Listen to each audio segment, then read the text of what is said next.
আল্লাহ রাব্বুল আলামিন দ্বিতীয় আয়াতের মধ্যে বর্ণনা করেন তিনি কেমন ক্ষমতাশীল। আল্লাহ পাক বলেন, আল্লাযী খালাকাল মাউতা ওয়াল হায়াতা লিয়াবলুয়াকুম আইয়ুকুম আহসানু আমালা। তিনি এমন এক সত্তা, এমন এক মালিক, যিনি মানুষের জন্য আগে মৌত বানাইছেন, তারপর হায়াত বানাইছেন। আগে মৌত সৃষ্টি করছেন, তারপর হায়াত বানাইছেন। আল্লাহ রাব্বুল আলামিন আয়াতের মধ্যে এভাবে বলতে পারতেন, আল্লাযী খালাকাল হায়াতা ওয়াল মাউতা। আল্লাহ পাক এভাবে বললেন না, বললেন আল্লাযী খালাকাল মাউতা ওয়াল হায়াতা। বান্দারে, তোমার জন্য আগে আমি আল্লাহ রাব্বুল আলামিন মৌত সৃষ্টি করেছি, তারপর তোমার জন্য হায়াত সৃষ্টি করেছি, যাতে করে পৃথিবীর মানুষগুলি ভালো করে বুঝতে পারে এ দুনিয়া থাকার জায়গা না, অন্ধকার গহন কবির হচ্ছে তার আসল ঠিকানা। কারণ অতি অল্প সময় আপনি ঢাকার দিকে গেলেন, ঢাকার দিকে যাওয়ার সময় আপনি আপ ডাউন টিকিট কাটলেন। আপ ডাউন টিকিট কাটছেন এইভাবে যে আপনি যাবেন তো সেখান থেকে আবার ব্যাক দিবেন। আল্লাহ পাক এটাই বুঝাতে চাইলেন, শোনো, এই পৃথিবী তোমার জন্য থাকার জায়গা না। কারণ হলো যে তোমার জন্য আগে মৌত বানাইছি, তারপর অল্প হায়াত আমি তোমারে দান করছি। আল্লাহ রাব্বুল আলামিন অল্প হায়াত দিলেন কেন? আল্লাহ আগে মৃত্যুটাকে তৈরি করলেন। আল্লাহ পাক কেন মৃত্যু তৈরি করলেন, তারপর হায়াত দিলেন? একটা এক্সাম্পল দিলে বুঝবেন। আপনি 100 পাতিল তৈরি করেছেন, পাতিলটাকে ভেঙ্গে টুকরো টুকরো করে দিবেন বলে একখানা সুন্দর একটা লাঠি বানালেন। বানাতে দেরি হবে, কিন্তু এটাকে ভাঙতে দেরি হবে। আল্লাহ রাব্বুল আলামিন এত সুন্দর করে কোরআনুল কারীমের তাফসীর দিয়ে মানুষকে বোঝালেন, পৃথিবীর মানুষেরা শোনো, হায়াত বড় কম, পরকালের চিন্তা তোমরা করো বেশি। আল্লাহ পাক বলেন, তোমার জন্য হায়াতের আগে মৌতটারে এজন্য বানায় দিলাম। আল্লাহ পাক নিজে জবাব দিয়ে দিলেন আয়াতের শেষাংশের মধ্যে। আল্লাহ পাক বলেন, লিয়াবলুয়াকুম আইয়ুকুম আহসানু আমালা। বাকি আরেকটি হচ্ছে মাদানী। কথা বুঝাইতে পারতেছি? অর্থাৎ এই সূরাটি রাসূল মক্কা থাকা অবস্থায় নাজিল হয়েছে বলে এই সূরাটি সূরাতুল মুলক মাক্কিয়া, অর্থাৎ মক্কায় অবতীর্ণ হয়েছে। এজন্য এই সূরাতুল মুলকের আয়াত হচ্ছে 30টি, রুকু হচ্ছে 2টি। মনে থাকবে তো ইনশাআল্লাহ। আর এই সূরাটির নাম হচ্ছে সূরাতুল মুলক। বলি, এই সূরার নাম সূরাতুল মুলক। মুলকুন শব্দের অর্থ হচ্ছে আধিপত্য, মালিকানা। কার? আল্লাহ পাকের আধিপত্য এবং মালিকানার কথা আল্লাহ সুবহানাহু ওয়া তাআলা এই আয়াতগুলির মধ্যে বর্ণনা করেছেন। তবে এর আগে এই সূরাতুল মুলক শব্দটি, এই আয়াতটি কোরআনুল কারীমের 67 নম্বর এই সূরাটির নাজিলের যে প্রেক্ষাপট, শানে নুজুল বলা হয়। এই প্রেক্ষাপটের আগে এই সূরাতুল মুলকের বিষয়বস্তুগুলি এবং ফজিলাতগুলি সরকারে দু কায়নাত নবী আরবি সাল্লাল্লাহু আলাইহি ওয়াসাল্লাম বর্ণনা করেছেন। তো এই সূরার মধ্যে এই সূরাটি এতটা মর্যাদাপূর্ণ একটি সূরা, মুসনাদে আহমদ, সিহা সিত্তার 6টি কিতাব, সিহাতুন সিত্তা অর্থাৎ সহি 6টি কিতাব। কয়টি কিতাব? 6টি কিতাব।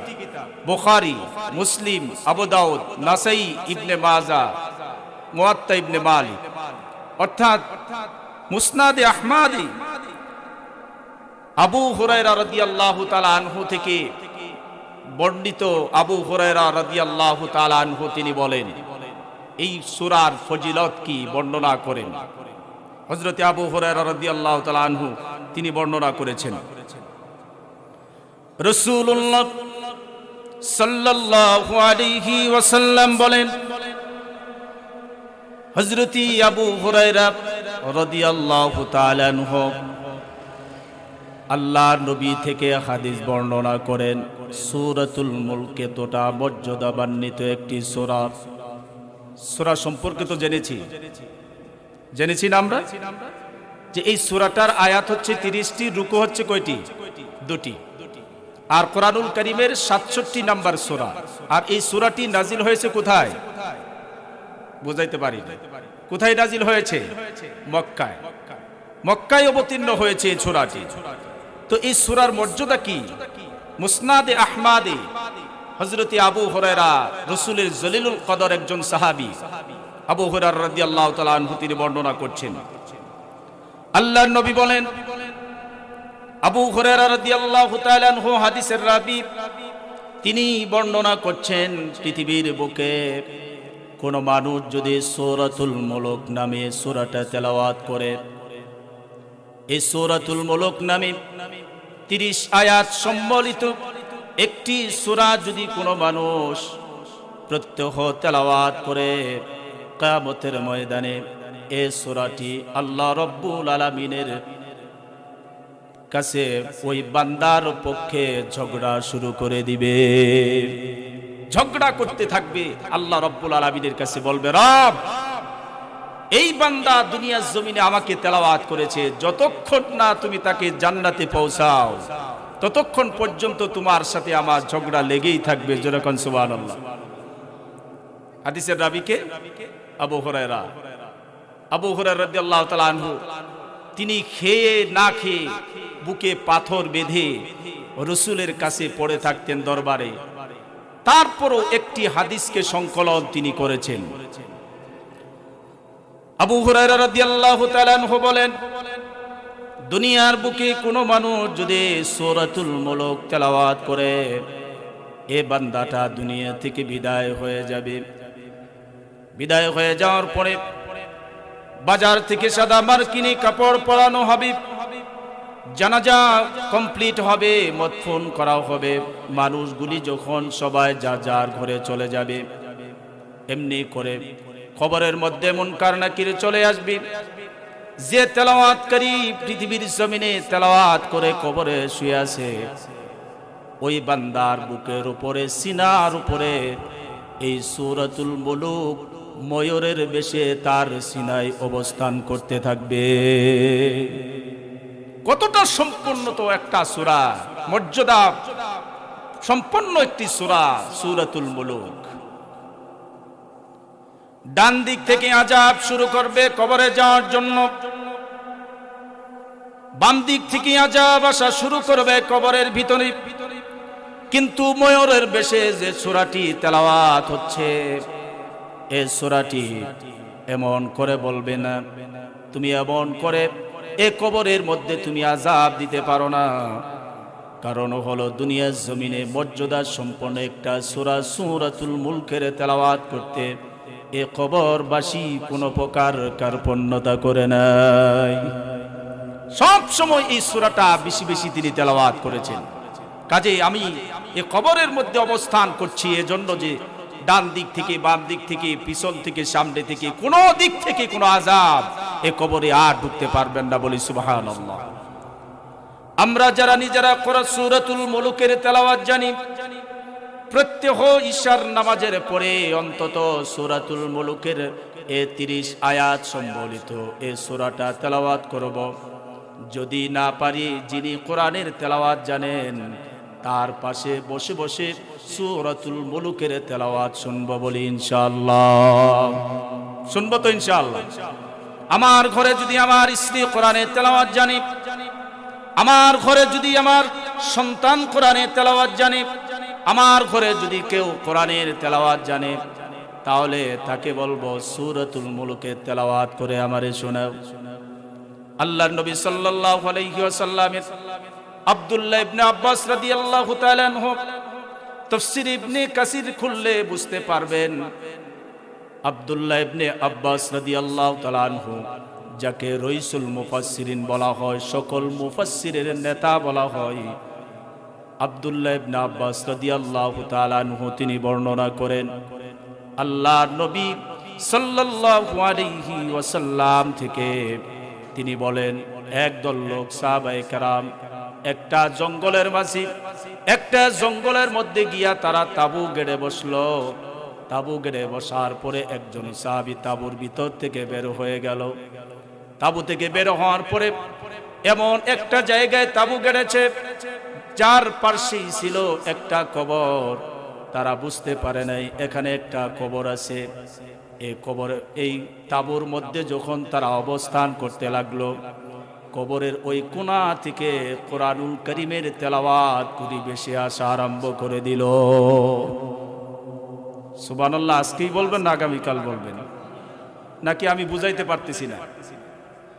তো আব্দুল্লাহ ইবনে আব্বাস বর্ণনা করেন যে এই সাহাবী একেবারে কিং কর্তব্য বিমূঢ় হয়ে গেলেন, আশ্চর্য বোধ করলেন, তাজ্জব হয়ে গেলেন, কি ব্যাপার? কবরের পাশে থেকে হঠাৎ করে কোরআনে কারীমের তেলাওয়াত আসছে, আর এই তেলাওয়াতগুলি কোত্থেকে আসে? সাহাবী রাত্রি যাপন করলেন।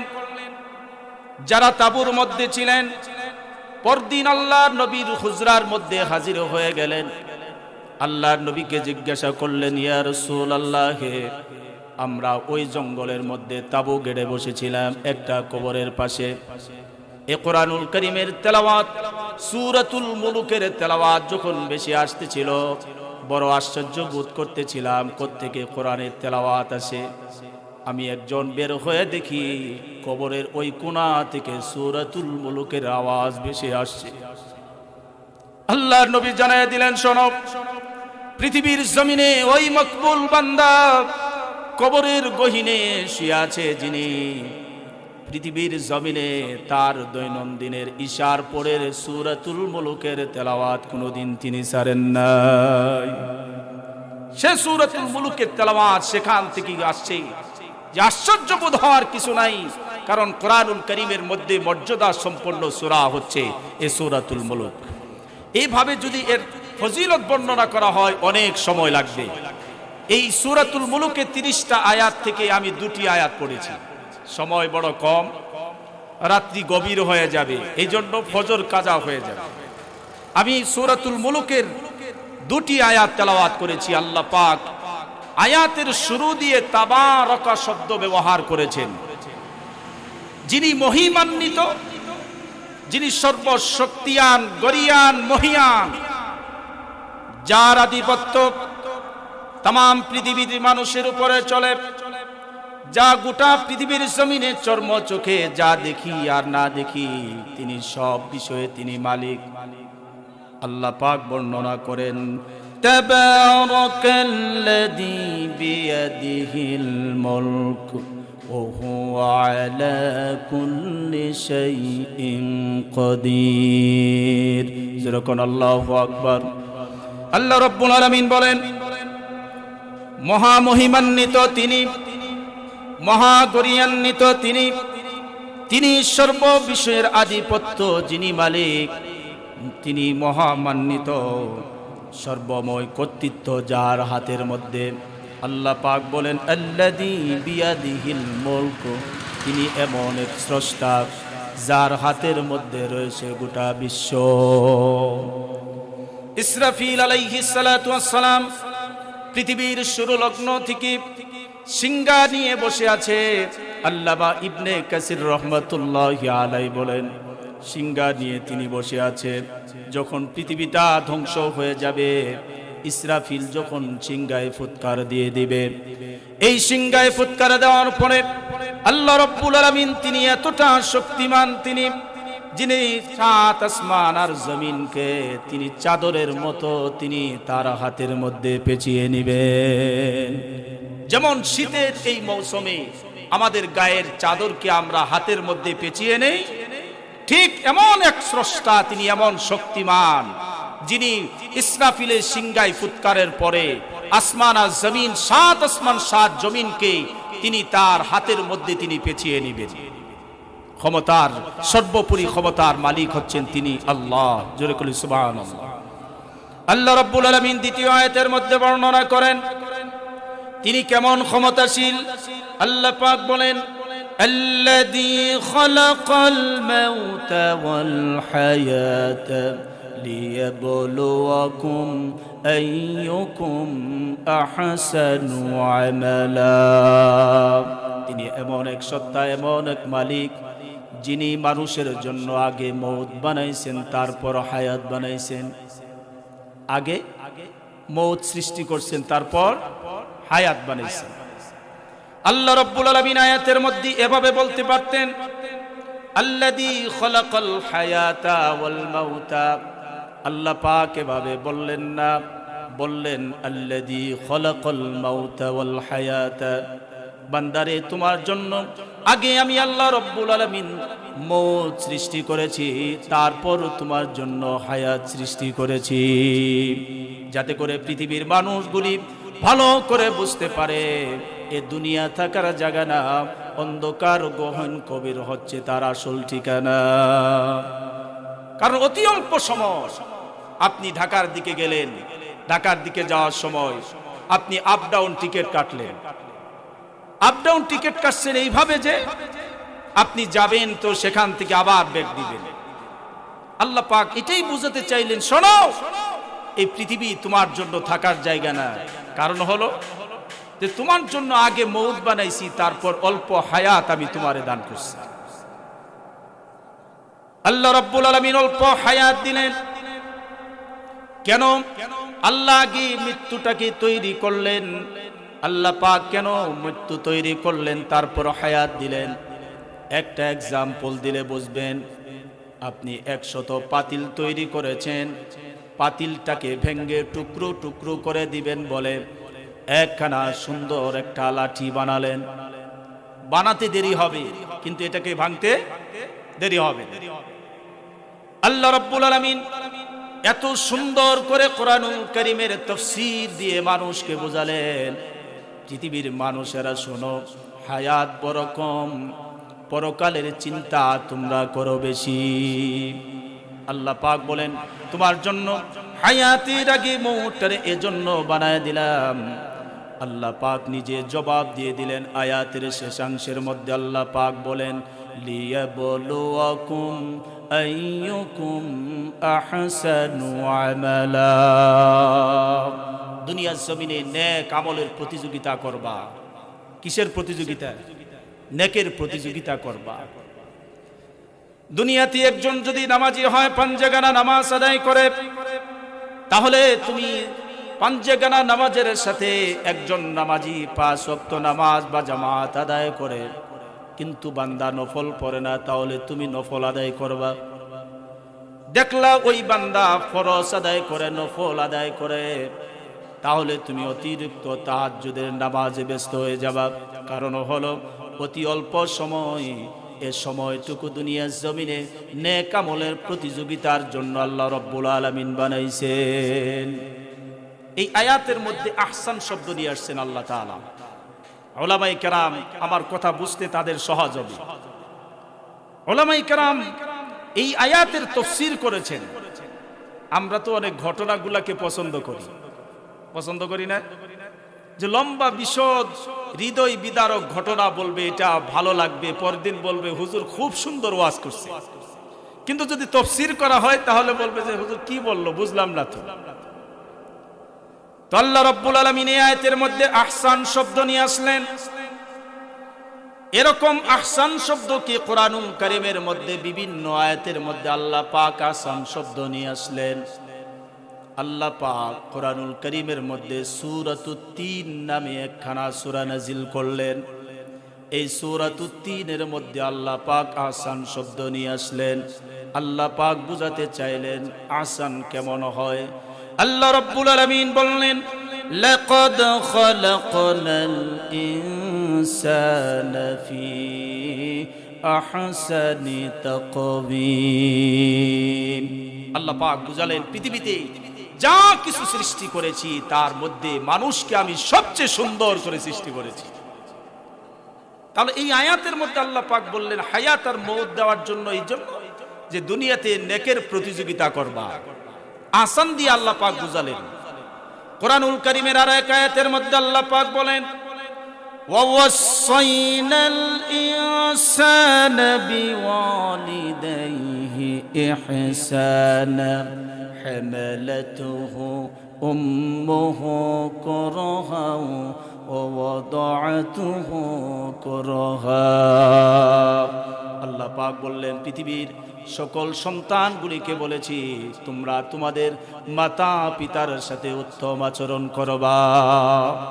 তাহলে আরেক আয়াতে আল্লাহ পাক বলছেন আহসিন কামা আহসানাল্লাহু ইলাইকা, তুমি কারো উপর করুণা করেছো, করুণা করার পরে দয়া করার পরে তুমি তাকে কখনোই খুঁটা দিও না।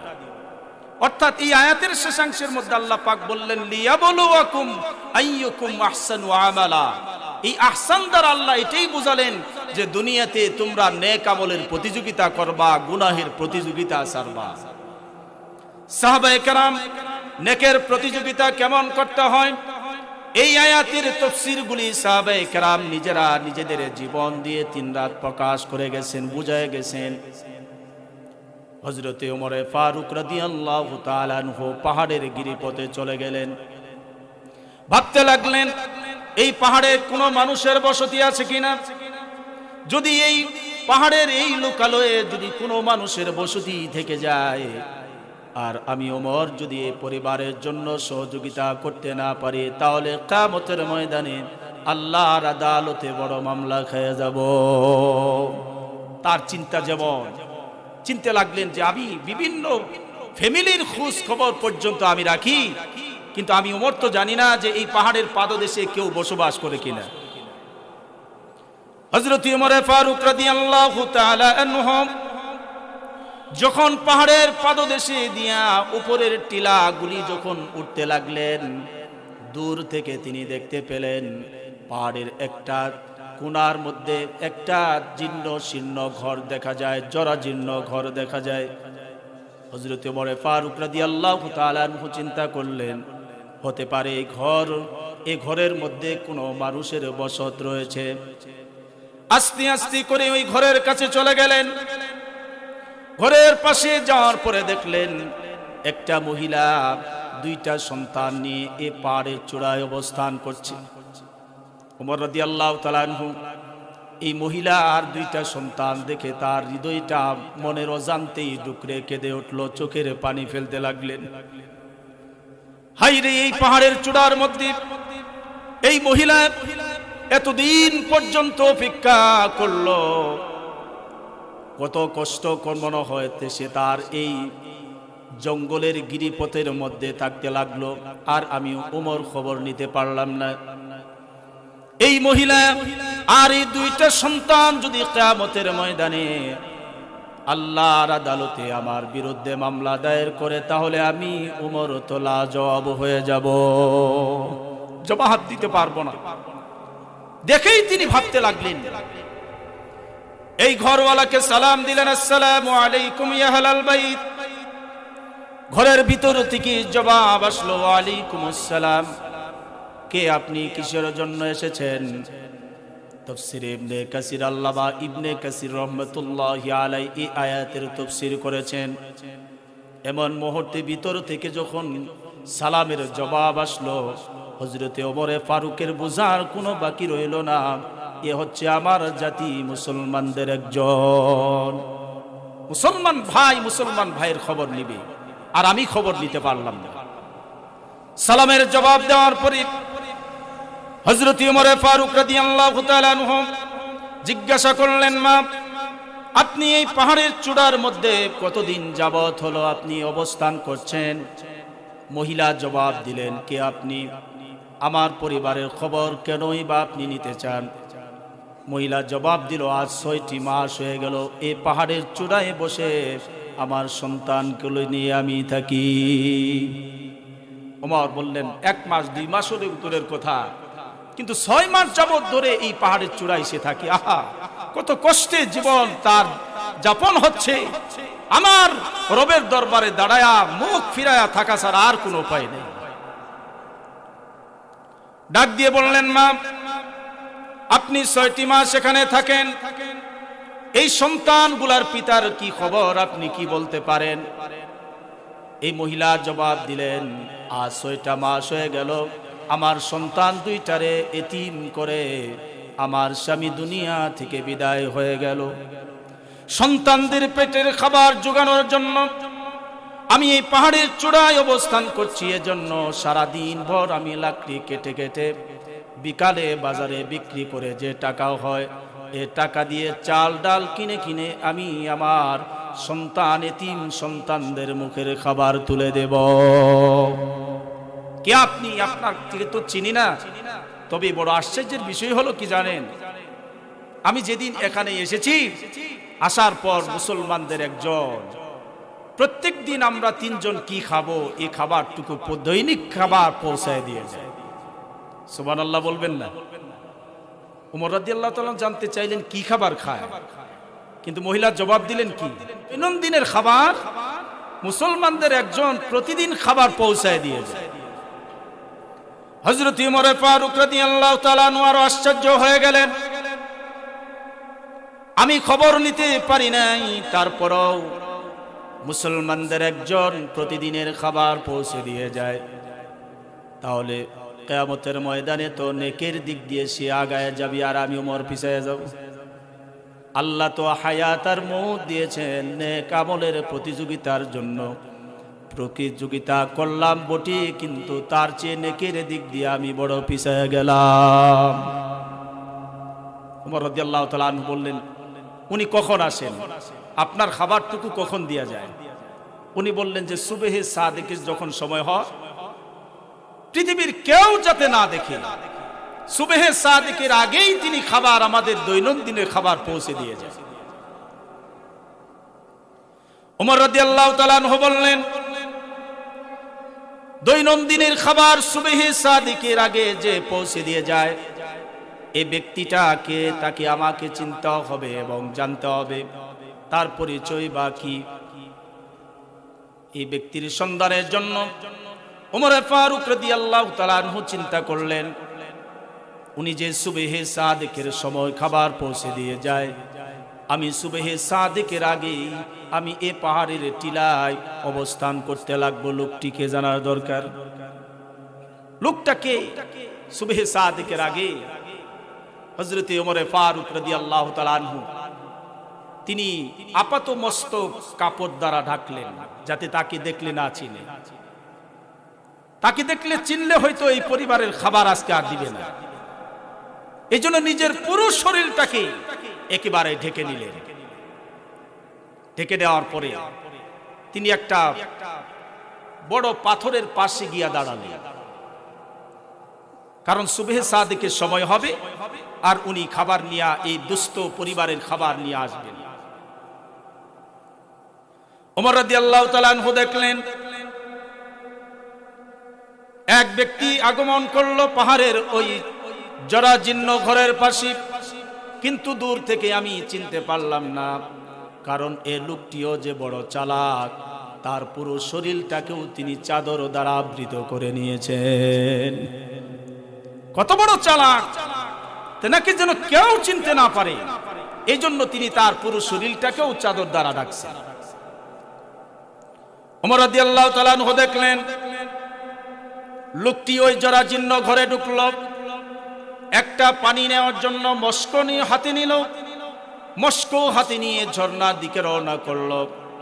হযরত ওমর রাদিয়াল্লাহু তাআলা আনহু মনে মনে চিন্তা করলেন, এই মুহূর্তে যদি আমি তার মুখ থেকে কাপড়টা সরাই, তাহলে সে যদি আমাকে দেখে ফেলে আর আমি যদি তাকে চিনে ফেলি, তাহলে হয়তো এই ঝর্ণা থেকে আজ তাদের জন্য পানির ব্যবস্থাও হবে না। আমি তাকে এই কাজে কোনো বাধা দিব না। এই জন্য হযরত ওমর রাদিয়াল্লাহু তাআলা আনহুর পাশ কেটেই তিনি রওনা করলেন। ওমরে ফারুক যে দাঁড়িয়ে আছেন, তিনিও বিন্দু পরিমাণ টের পেল না। পানি মস্কো ভর্তি করে নিয়ে আসলেন। আসার সময় যখন হযরত ওমরে ফারুকের পাশ কেটেই চলে যাচ্ছে, এহেন মুহূর্তে হযরত ওমর রাদিয়াল্লাহু তাআলা আনহু পিছন থেকে জামাটা টেনে ধরলেন, চাদরখানা টেনে ধরলেন। চাদরখানা টেনে ধরার পরে তার পুরো শরীরটা যে একেবারে চাদরে দ্বারা ঢাকা, তার মুখের উপর থেকে যখন চাদরখানা সরে গেল, হযরতে ওমরের চিনার আর বাকি থাকলো না, তিনি যে সিদ্দিকে আকবর হযরতে আবু বকর। হযরতে আবু বকর এই নির্জন পাহাড়ের চূড়ায় সে তার এই উম্মতের দরদে তিনি পরিবারের জন্য খাবার পৌঁছে দিয়ে যায়। হযরত ওমর রাদিয়াল্লাহু তাআলা আনহু চোখের পানি ফেলে কাঁদতে লাগলেন। আবু বকর, আল্লাহর নবীর কাছে শুনেছি পৃথিবীর সব মানুষের আমল যদি এক পাল্লায় তোলা হয়, সিদ্দিক আকবর আপনার আমল যদি এক পাল্লায় তোলা হয়, সরকারে দু আলম নবী রহমাতুল্লিল আলামিন বলেছেন আপনার আমলের পাল্লাটাই ভারী হয়ে যাবে। আপনার সাথে নেকের প্রতিযোগিতা করতে পারলাম না। আল্লাহ যে বলছে লিয়াবলুয়াকুম আইয়ুকুম আহসানু আমালা, দুনিয়াতে তোমাদের হায়াত আর মওত দিছি নেক আমলের প্রতিযোগিতার জন্য। আমি ওমরের 26টা বছর চলে গেছে মূর্তি পূজায়, 26টা বছর মূর্তির পূজা করলাম। 26 বছর পরে হেদায়েতের মালা গলায় পড়লাম, তারপর থেকে নেকের প্রতিযোগিতা করলাম, কিন্তু তোমার সাথে পারলাম না। হযরতে সিদ্দিক আকবরের ব্যাপারে আম্মা জান আয়েশা রাদিয়াল্লাহু তাআলা আনহা বলেন, জ্যোৎস্না ভরা রাত, পূর্ণিমা রাতে আল্লাহ নবী আম্মা জান আয়েশাকে নিয়ে অবস্থান করছেন। এমনি মুহূর্তে আম্মা জান আয়েশা জিজ্ঞাসা করলেন, ইয়া রাসূলুল্লাহ, আকাশের যত তারকা দেখা যায় এ তারকার চেয়েও বেশি নেকি কি আল্লাহ কোন সাহাবীর আমলনামায় দান করেছেন? আম্মা জান আয়েশা জানতে চাইলেন, হুজুর আকাশের তারকার চেয়েও কি বেশি নেকি কারো আছে? আল্লাহর নবী জবাব দিলেন, আয়েশা শোনো, আকাশে যত তারকা আছে এ তারকার চেয়েও বেশি নেকি আল্লাহ রব্বুল আলামিন তার একজন বান্দার আমলনামায় জমা করে দিয়েছেন। সে আর কেউ না, আমার সাহাবীদের মধ্যে একজন, আমার সাহাবীদের মধ্যে একজন, যারা দুনিয়াতে নেকের প্রতিযোগিতা করতে করতে নেকের পাল্লাটা এত ভারী করে দিয়েছে। রাসূল প্রত্যেক সাহাবীর ব্যাপারে বলছেন, আসহাবী কান নুজুম, আমার প্রত্যেক সাহাবী, এক একজন সাহাবী এক একটা তারকা সমতুল্য। এক একজন সাহাবীকে এক একটা তারকার সাথে আল্লাহ পাক তুলনা করেছেন, আল্লাহর নবী তুলনা করেছেন। কথা খারাপ লাগতেছে? আমি শর্ট করে ফেলবো, 39 বাজে 12টায় দোয়া করে দেব, কারণ রাত গভীর হয়ে গেলে ফজর কাজা হয়ে যাবে। তো এগুলি তাফসীরের কথা, যে কথাগুলি আপনি কোরআন পড়তে জানেন না, কিন্তু কানটা লাগায় একটু শুনবেন, বলনেওয়ালা যা সওয়াব পাবে এর চেয়ে দ্বিগুণ সওয়াব আল্লাহ আমলনামায় জমা করে দিবে। কত সময় তো এমনি চলে গেল, কত রাত তো জাগতে জাগতে এমনি চলে গেল। আমি অধিক পরিমাণে আজকের এই আয়োজন কমিটিকে আমি ধন্যবাদ এবং মোবারকবাদ জানাই। আজ এ নিয়ে 3 বছর যাবত তাদের যে মেহনত আর মুজাহাদা, বিভিন্ন প্রোগ্রামগুলিতে কালেকশনের কারণে অনেক সময় দেখা যায় শ্রোতাদের মধ্যে বিতৃষ্ণা চলে আসে। তো আমরা একটা যে সিস্টেমটা চালু করেছি, এখানে কোনো কালেকশন নেই, বিনা কালেকশনে, এবং যারা এখানে বয়ান করবে বিনা বেতনে, কোনো উজর নেই, কোনো উজরত নেই, কোনো টাকা নেই, বিনা টাকায় একমাত্র লিওয়াজহিল্লাহ, আল্লাহর জন্য, রাজি খুশি করার জন্য আজকের এই আয়োজন। এটা প্রতি বছরই চালু থাকবে ইনশাআল্লাহ। এই জন্য যতটুকুন সময় আমরা অন্যায়ভাবে দিয়ে থাকি, আজকের এই আয়োজন কি হতে পারে না আমাদের জীবনের নাজাতের জরিয়া, আমাদের মুক্তির জরিয়া হতে পারে না? এই জন্য আমরা আখিরি মোনাজাত পর্যন্ত থাকব। তো আমি আলোচনা সংক্ষেপ করে আমি নির্ধারিত টাইমের মধ্যেই দোয়া করে দেব ইনশাআল্লাহ। তো বলতেছিলাম, আম্মা জান আয়েশা বললেন, যাহা রাসূল সাহাবীদের মধ্যে থেকে একজনের আছে, তাহলে মনে মনে ভাবতেছিলেন আমার পিতা কি আবু বকর হবে? আম্মা জান আয়েশা ধারণা করলেন কি, যে যদি আকাশের তারকার চেয়েও বেশি নেকি কোন সাহাবীর আমলনামায় জমা হয়, তাহলে সেই সাহাবীটা হবে আমার পিতা আবু বকর। আম্মা জান আয়েশা এটা ধারণা করতেই পারে, করতে পারেন না? আম্মা জান আয়েশা কেন ধারণা করবেন? ছোট ছোট কিছু দৃষ্টান্ত দিলে বোঝা বড় সহজ হবে। হযরতে আবু বকর রাদিয়াল্লাহু তাআলা আনহু আম্মা জান আয়েশার আব্বা, যিনি কাপড়ের 12টি দোকানের মালিক ছিলেন, সর্বস্বটুকু কি আল্লাহর রাস্তায় বিলীন করে দিতে দিতে সর্বশেষে নিজের গায়ের মধ্যে কাপড় পরিধান করবেন এতটুকু জামা হযরতে আবু বকরের ঘরে ছিল না। তিনি সর্বশেষে সালার চট পর্যন্ত পরিধান করেছেন। আম্মা জান আয়েশা বলেন, শুধু তাই নয়, আমি একদিন ঘরে অবস্থান করতে লাগলাম, আমার পিতা আবু বকর ঘরের মধ্যে ঢুকে পড়ল। ঘরের ভিতরে আল্লাহর রাস্তায় দান করে দিতে দিতে শুধুমাত্র একটা কপি লাইট ছিল, তিনি তাও নিয়ে গেলেন। ঘর থেকে বের হয়ে গেলেন, আবার কিছুক্ষণের মধ্যেই ঘরের দিকে ফিরে আসলেন। আমি জিজ্ঞাসা করলাম, আব্বাজান, ঘরের মধ্যে তো কিছু নাই, আপনি কপি লাইট বাকি ছিল তাও নিয়ে গেলেন, আবার কি নিতে আসলেন? আমার পিতা আবু বকরের কাছে শুনেছি, আমার পিতা আবু বকর ডেকে বললেন, আয়েশা রে, ঘরের মধ্যে ঢুকে পড়েছি, এজন্য ঘরের একটা কোণার মধ্যে আমি যাওয়ার সময় আমার চোখে পড়ে যায় একটা সুই লটকানো আছে, সুইটা যদি নিয়ে যায় যাদের ময়দানে কোনো মধ্যে মুজাহিদের কাজে লেগে যেতে পারে। সর্বশেষে সুইটুকু হযরত আবু বকর আমার পিতা ঘর থেকে বের করে নিয়ে গেলেন আল্লাহকে রাজি আর খুশি করার জন্য, দুনিয়াতে নেক আমলের প্রতিযোগিতার জন্য। কাজেই তাহলে আকাশের তারকার চেয়েও যদি বেশি নেকি জমা হয়, তাহলে নেকি বেশি জমা হবে, এদিক দিয়া দাবিদার হবে আমার পিতা হযরত আবু বকর। রাসূল তখনও জবাব দেন, তখন পর্যন্ত রাসূল জবাব দেন না। আল্লাহর নবী সাল্লাল্লাহু আলাইহি ওয়াসাল্লামের সাহাবী হযরত আবু বকর, তাবুকের যুদ্ধের দামামা বেজে উঠল, এক একজন এক এক সাহাবী আল্লাহর রাস্তায় দান করলো। হযরত উসমান সম্পদের 1/3 দিয়া দিল, ওমর সম্পদের অর্ধেকটা দিয়ে দিল, মহিলারা নাকের ফুল, কানের দুল, কোমরের বিছা, পায়ের নূপুর পর্যন্ত এই জিহাদের জন্য দান করে দিল। আল্লাহর নবীর সামনে বড় একটা স্তূপ হয়ে গেল, বড় একটা টিলা হয়ে গেল, এত সম্পদ, যুদ্ধের জন্য সামগ্রী।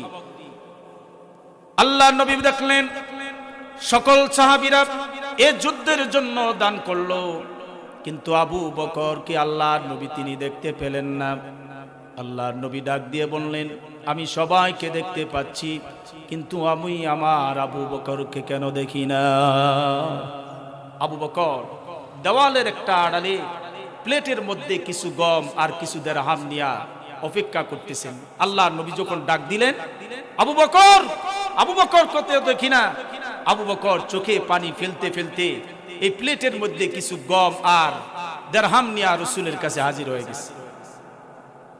আল্লাহর নবী আবু বকরকে দেখে চোখে পানি দেখলেন, প্লেটের দিকে তাকালেন, দেখলেন কিছু দিরহাম আর কিছু গম আল্লাহর নবী এই জিহাদের জন্য দান করতেছেন। আল্লাহর নবী আবু বকরের চোখের পানি দেখে এমন করে আল্লাহর নবী সকল সাহাবীকে ডাক দিয়ে বললেন, সাহাবীরা শোনো, আজকের এই জিহাদের জন্য তোমরা যে যা কিছু দান করলে, আমি রাসূল সাক্ষ্য দিলাম সকলের দানের চেয়ে আল্লাহ রব্বুল আলামিন হযরত আবু বকরের দানকে বেশি পছন্দ করেছে। কারণ আবু বকরের দেওয়ার কিছু নেই, সর্বশেষে ছিল কিছু গম আর কিছু দিরহাম, তাও আবার এই জিহাদের জন্য তিনি দান করে দিলেন। হযরত আবু বকর রাদিয়াল্লাহু তাআলা আনহু নেকের প্রতিযোগিতার দিক দিয়ে তিনি আগে যাবেন। আম্মা জান আয়েশা তিনি ধারণা করতে পারেন, কারণ হলো সর্বস্বটুকুকে আল্লাহ দ্বীনের জন্য তিনি কোরবান করে দিয়েছেন। আল্লাহর নবী বললেন এক জিহাদের জন্য, বললেন বাড়িতে তোমার কে কি আছে আর কি বাকি আছে? হযরত আবু বকর বললেন, ইয়া রাসূলুল্লাহ, বাড়িতে আল্লাহ তার রাসূল ছাড়া আর কোনো কিছু বাকি নাই, সব কিছু আপনার এই জিহাদের জন্য দান করে দিছি, আল্লাহকে রাজি আর খুশি করার জন্য দান করে দিছি। আল্লাহ নবী বললেন, সাহাবী আবু বকর, তোমার সম্পদ একেবারে আল্লাহকে রাজি আর খুশি করার জন্য সর্বস্বটুকুকে তুমি দান করে দিলে, তাহলে তুমি শোনো, যদি তুমি জিহাদের ময়দানে তুমি দাঁড়িয়ে যাও, তাহলে কি তোমার শক্তিমত্তা দিয়ে কাফেরের বিরুদ্ধে লড়াই করতে পারবে? হযরত আবু বকর রাদিয়াল্লাহু তাআলা আনহু বললেন, ইয়া রাসূলুল্লাহ, একদিকে যদি থাকে মুহাম্মাদুর রাসূলুল্লাহ, আর একদিকে যদি থাকে আমার আল্লাহ, তাহলে আমি একাই আবু বকর আমার তরবারি দিয়ে কেটে ফেলবো 100 কাফেরের কল্লা। রাসূল সম্পদ চলে গেছে, দেখে সম্পদ চলে যাওয়ার কারণে ঈমানের শক্তি যে কমে গেছে এটা ভাবার নয়। হযরত আবু বকর রাদিয়াল্লাহু তাআলা আনহু লম্বা চওড়া ইতিহাস আছে, সেটা বলার নয়। আয়াতের তাফসীরের একাংশে বলতে আমি কথা নিয়ে এসেছি। আবু বকর রাদিয়াল্লাহু তাআলা আনহুর ব্যাপারে আম্মা জান আয়েশা ধারণা করলেন। আম্মা জান আয়েশা বললেন, ইয়া রাসূলুল্লাহ, কোন সে সাহাবী যার আমলনামার মধ্যে আল্লাহ রাব্বুল আলামিন এতটা নেকি জমা করে দিয়েছেন? আল্লাহর নবী বললেন, আয়েশা রে শোনো, আকাশের তারকার চেয়ে বেশি নেকি আল্লাহ যার আমলনামায় জমা করে দিয়েছেন, তিনি আর কেউ নয়, তিনি হচ্ছে হযরতে ওমর ফারুক রাদিয়াল্লাহু তাআলা আনহু। কে? ওমর। ওমর হচ্ছে আকাশের তারকার চেয়ে বেশি নেকি আল্লাহ তার আমলনামায় জমা করে দিয়েছে। 26টা বছর লাইফ থেকে হারায় গেছে, তারপরেও নেকের প্রতিযোগিতায় হযরতে ওমর ফারুক রাদিয়াল্লাহু তাআলা আনহু তিনি আকাশের তারকার চেয়ে বেশি নেকি তার আমলনামায় জমা করলেন। হযরতে ওমর রাদিয়াল্লাহু তাআলা আনহুর ব্যাপারে আকাশের তারকার চেয়ে বেশি নেকি শুধু তিনি জমা করলেন না, আল্লাহর নবী বললেন, আনা খাতামুন নবিয়্যিনা লা নাবিয়্যা বাদি, আমি শেষ নবী, আমার পর আর কোন নবী দুনিয়ার জমিনে আসবে না। লাউ কানা বাদি নবিয়্যান লাকানা উমর, আমার পরে যদি কাউকে আল্লাহ নবী করে বানাতেন, তাহলে হযরতে ওমরকেই আল্লাহ নবী করে বানাতেন। 26 বছর চলে গেছে, কিন্তু তারপরও তার হায়াতের জিন্দেগিটা নেকের প্রতিযোগিতা করতে করতে এই পর্যায়ে চলে গেছে যে রাসূলের পরে নবী হওয়ার দাবিদার পর্যন্ত আল্লাহ পাকের নবী করেছেন। শুধু তাই নয়, পৃথিবীর জমিনে 10 জন ব্যক্তিকে বেহেশতের সার্টিফিকেট দিয়ে দিলেন, তার মধ্যে হযরতে ওমরকেও সার্টিফিকেট দিলেন। হযরতে ওমর বেহেশতের সার্টিফিকেট পেয়ে গেলেন। নেকের প্রতিযোগিতা করতে করতে মরুভূমির প্রান্তর দিয়া যখন তিনি হাঁটতেন, একটা তৃণলতাকে নিয়ে কাঁদতেন, কান্না অজস্র কান্না, চোখের কোনা দিয়া পানি গুলি ফেলে ফেলে একটা তৃণলতা, একটা ঘাসকে নিয়ে তিনি কাঁদতে লাগলেন আর বলতে লাগলেন, ওমর রে, যদি আল্লাহ তোরে দুনিয়াতে মানুষ না বানায়া তোরে যদি একটা ঘাস বানায় দিত, আল্লাহ পৃথিবীর বকরিগুলি তোরে খেয়ে শেষ করে দিত, তুই মাটি হয়ে যেতি, আল্লাহর আদালতে দাঁড়ানো লাগতো না। আর আমি ওমর, আমাকে আল্লাহ মানুষ করে দুনিয়ার জমিনে বানাইছে, আমি কেমন করে কিয়ামতের ময়দানে আল্লাহর আদালতে দাঁড়ায়া জবাব দিব? আল্লাহ যদি জিগায়, ওমর তুমি কি নিয়ে এসে আমার দরবারে হাজির হইছো? আমি সেদিন তো আল্লাহর আদালতে কোনো কিছুই নিয়ে হাজির হতে পারবো না। যদি আমার রব আমার দিকে না খুশ হয়ে যায়, তাহলে আমি ওমরের আর কোনো রাস্তা থাকবে না। দুনিয়াতে প্রতিটা সেকেন্ড আর মুহূর্ত আল্লাহর জন্য কুরবান করে দেওয়ার পরও, বেহেশতের সার্টিফিকেট পাওয়ার পরও তার জীবনে এমন অনুশোচনা। হযরত ওমর রাদিয়াল্লাহু তাআলা আনহু পরকালের চিন্তায় পৃথিবীতে নেকের প্রতিযোগিতা করতে করতে আর তিনি নিজের জীবনটাকে অমূল্যায়ন করতেন, আর ভাবতেন আমার মতো কমিনা নালায়েক আর কেউ হবে না। এজন্য অজস্র ঝাড়ায় তিনি কাঁদতেন।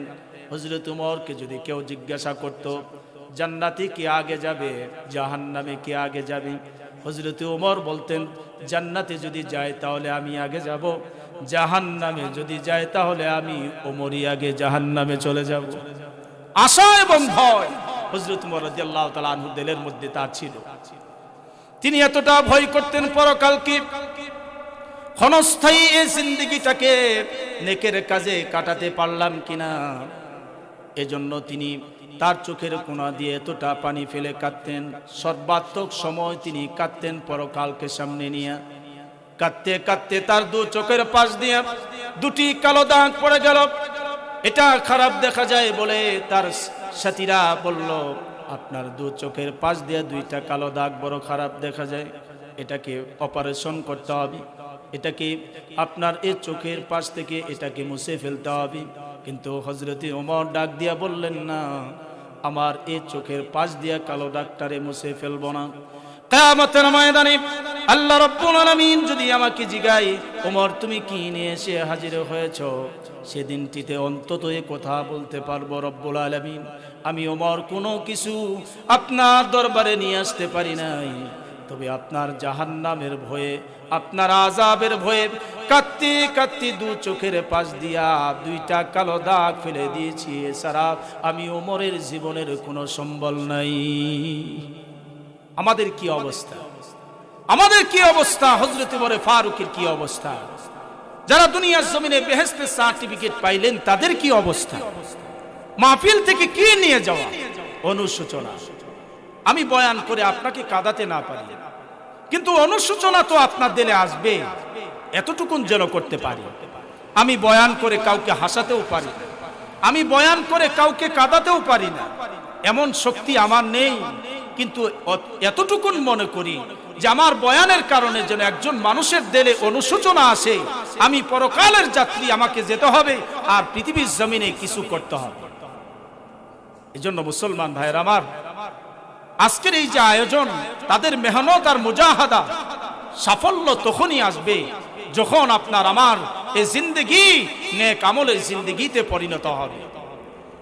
আল্লামা ডক্টর ইকবাল বলছেন, কামিয়াবি তো কাম সে হোগি না হুসনে কালাম সে হোগি, ফিক্রে তো এহতেমাম সে হোগি, जिक्र की इल्तिजाम से होगी। कामयाबी सुंदर